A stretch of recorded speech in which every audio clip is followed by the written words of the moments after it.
L'inégalité de Young généralisée, un développement d'analyse pour l'agrégation interne de mathématiques. Alors, deuxième question. Pourquoi on a l'inégalité? Alors, comme précédemment, ça va être un petit peu compliqué à écrire. Si je prends l'expression de droite et que j'applique la relation de Chasles sur l'intégrale de 0 à b de f moins 1 de y de y, on décompose en 0 à f de a puis de f de a à b. On reconnaît les deux premières intégrales forment a fois f de a, c'est l'égalité précédente.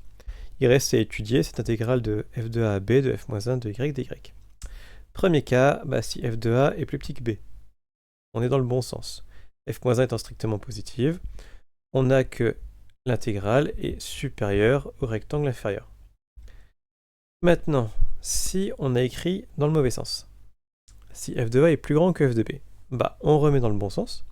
Cette fois, on explique que l'intégrale va être plus grande que le rectangle supérieur. Donc, dans tous les cas, on a l'intégrale de f de a à b, f moins 1 de y de y, qui est plus grande que f moins 1 de f de a, c'est-à-dire a, fois b moins a. Et voilà. Maintenant, pourquoi on a l'égalité b égale f de a? Alors, c'est tout simplement à cause du travail mené précédemment. On a travaillé par disjonction de cas. On a fait le cas si f de a est strictement supérieur à b, c'est strictement positif.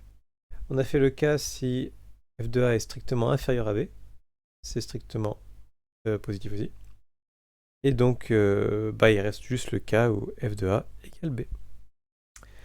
Maintenant, quatrième partie, montrer l'inégalité de Young classique. Il faut juste prendre une bonne fonction f pour obtenir ça. Ici, on va prendre f de x égale x puissance p-1. Forcément, f de 0, ça fait 0, c'est continu, strictement croissante. On est dans les bonnes conditions du théorème.